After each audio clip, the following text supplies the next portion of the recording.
ಇತ್ತೀಚೆಗಷ್ಟೇ ಮಂಗಳೂರಿನಲ್ಲಿ ಬಸ್ಸಿನ ಚಾಲಕ ಹಾಗೂ ನಿರ್ವಾಹಕ ಮಾನವೀಯತೆ ಮೆರೆದ ಘಟನೆಯ ಬೆನ್ನಲ್ಲೇ ಅಸ್ವಸ್ಥಳಾದ ಯುವತಿಯನ್ನ ರಕ್ಷಿಸುವ ಸಲುವಾಗಿ ಖಾಸಗಿ ಬಸ್ಸನ್ನ ಆಸ್ಪತ್ರೆಯ ಆವರಣದ ಒಳಗೆ ಚಲಾಯಿಸಿ ಪ್ರಾಣ ರಕ್ಷಿಸಿದ ಘಟನೆ ಉಡುಪಿಯಲ್ಲಿ ಸೋಮವಾರ ನಡೆದಿದೆ.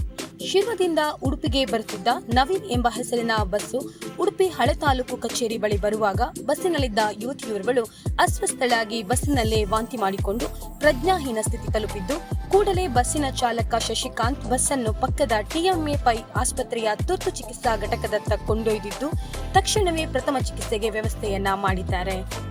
ಇಷ್ಟೇ ಅಲ್ಲದೆ ಯುವತಿಯ ಮನೆಯವರಿಗೆ ಮಾಹಿತಿಯನ್ನ ನೀಡಿ ಮನೆಯವರು ಬರುವ ತನಕ ಯುವತಿಗೆ ಚಿಕಿತ್ಸೆಗೆ ಸಹಕಾರ ನೀಡುವ ಮೂಲಕ ಮಾನವೀಯತೆಯನ್ನ ಮೆರೆದಿದ್ದಾರೆ. ಬಸ್ ಚಾಲಕ ಶಶಿಕಾಂತ್ ಮತ್ತು ನಿರ್ವಾಹಕ ಸಲೀಂ ಅವರ ಮಾನವೀಯ ಗುಣಕ್ಕೆ ಇದೀಗ ಉಡುಪಿಯಲ್ಲಿ ವ್ಯಾಪಕ ಮೆಚ್ಚುಗೆ ವ್ಯಕ್ತವಾಗಿದೆ.